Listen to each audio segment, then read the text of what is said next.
It was at a suburban train station that a young art student, Keith Richards, approached Mike Jagger, attracted by the blues records he was carrying. This cat's together, right? I mean, he's got Best of Muddy Waters and Rockin' at the Hops by Chuck Berry under his arm, you know. Hey, man. Nice to see you, but where'd you get the records?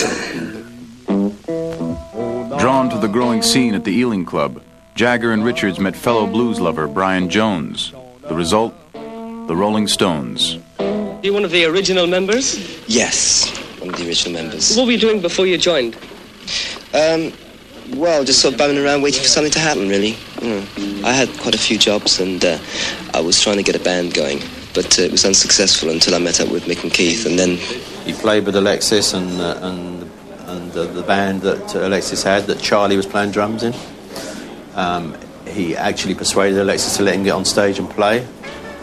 And he heard an Elmore James record for the first time in his life, which I never heard one until about 65 or something, 64. And he said the whole universe shuddered, you know, when he heard this, you know, that slide thing. He immediately got a slide and started playing, and there he was playing when Mick and Keith first went to see the Alexis Corner band. The first time the Stones played, 3 people came. And I remember Brian Jones saying to me, you know, there's more of us on the stage than there is in the audience, because there were 6 at the time with Ian playing piano. I said, Brian, how many people do you think we can get into this place? 300? I said, we'll have them. Just imagine 300 people in here and we'll get them. And we went from 3 to 9 to 27 to 100 to 300. All of a sudden, there were queues outside at 2 o'clock in the afternoon. And we just played his rhythm, this Bo Diddley rhythm, for 20 minutes, one song. And the kids used to get hypnotic, you know, and they'd be doing this dance which they couldn't move to. They'd just move their arms and their heads and that, because you couldn't do anything else. It was squash, so it became a dance, you know. In a letter to the BBC in January 1963 asking for airtime, Brian Jones articulated the group's philosophy. The band's policy is to play authentic Chicago rhythm and blues music, using outstanding exponents of the music such as Howlin' Wolf, Muddy Waters, Bo Diddley, Jimmy Reed, etc. The BBC turned them down on the basis that their singer sounded too black. I'm gonna tell you how it's gonna be. You're gonna give your love to me. Love to last more than one day. Well, love is love and I fade away. Well, love is love and I fade away. As the Stones began to find success, they signed up with manager Andrew Loog Oldham, who initially tried to clean up the raw rhythm and blues image of the band. Andrew had this real talent for sort of making a splash and a fuss and centering attention on you, which would have taken us a lot longer probably if we hadn't had someone like Andrew. And he was younger than any of us, so he had a very young and very, very irreverent attitude. We were scruffy. So we were the only band around, never wore a uniform, of course, right then, because we didn't have the money for it. So we just used to go on stage in whatever we were wearing at the time. Andrew took us down and tried to get us into these little suits and smarten us up for television and all that sort of thing. We didn't really want to know, and so various members just lost bits of the uniform, so we never looked the same anyway. Wherever they go, and you get a lot of travelling in this business, the fan mail follows them around, and it all gets answered.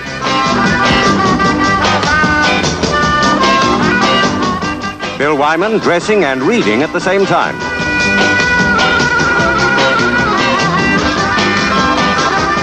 Brian Jones tuning up.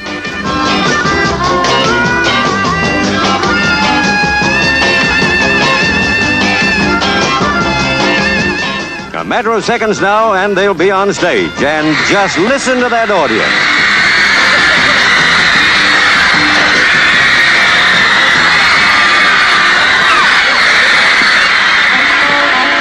I said the joint was rocking, going round and round.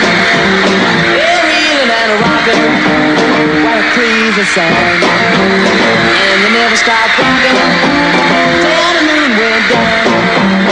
It sounds so sweet, I had to take me a chance. Rose out of my seat, just had to dance.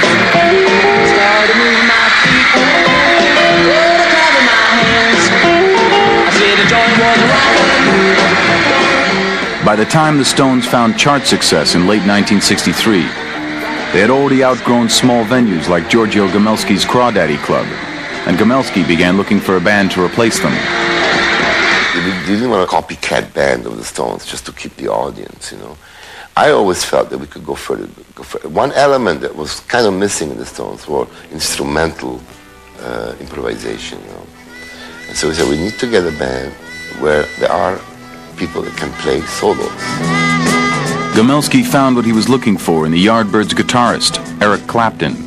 Only 18, Clapton was already a knowledgeable blues player, and his fierce devotion to the music shaped the band's initial direction.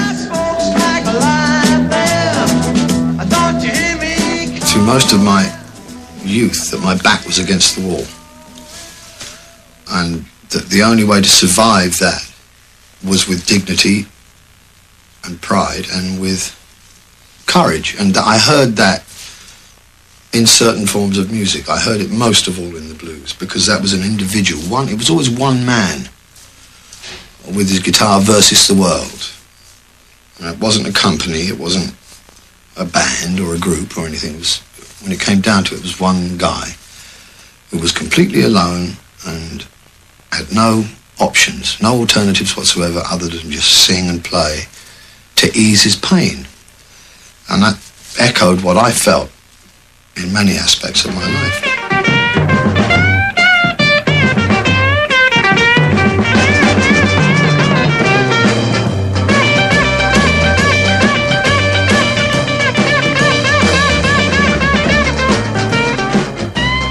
Well, I'd heard him quite a few times with the Yardbirds in the early configurations when they were starting, and probably for the first year. But I mean, Eric really hadn't got his chops together, as you know, he'd probably tell you. I mean, he was just learning to play the blues. You made me walk from Chicago.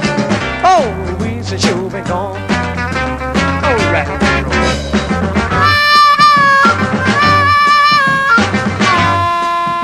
Clapton was the first of 3 successive lead guitarists who would make the Yardbirds one of the most influential groups of the decade.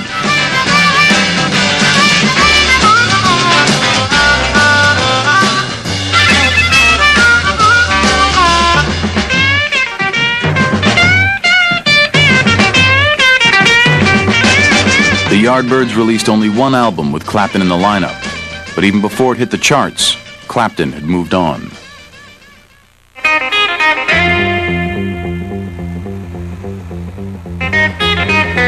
By 1964, blues in Britain was on the road, but most of the bands were finding success hard to come by.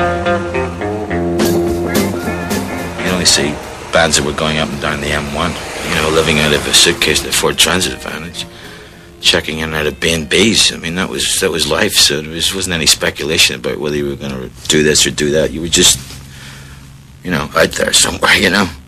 And then when that was over, you might checked in, had a couple of days off, and then there was more. So there wasn't any time to sort of... The Rolling Stones was a different operation. They had like a whole management setup, and they, you know, had money and that. I mean, you know, we never got paid. We never got anything. You know. Most blues groups paid little attention to the business side of music and often found themselves artistically compromised. The Animals' first single, a song chosen by their management, was a chart success, but the Animals hated the song's poppy sound and refused to perform it live. Hey, you've done very well. You've got into the hit parade. You're the first Northeast group to get into the hit parade. Have you got a follow-up record coming up? Yeah, it's called The House of the Rising Sun. It's on Columbia. You're going to do that one for us in just a minute, aren't you? Yeah. What other things have you got lined up? Big dates? Yeah, well, we just finished one, the biggest one of our life, my life anyway. That's the Chuck Berry tour. We're going on the Chuck Berry tour. Everybody's going to try and out-rock Chuck Berry. What we need is a song that will stick in people's memories, and we got a good slot on the Chuck Berry tour.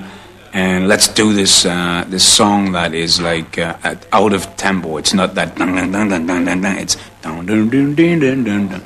And people will remember it. They'll leave the theater remembering the song, the one song that was different out of the whole night. And it worked.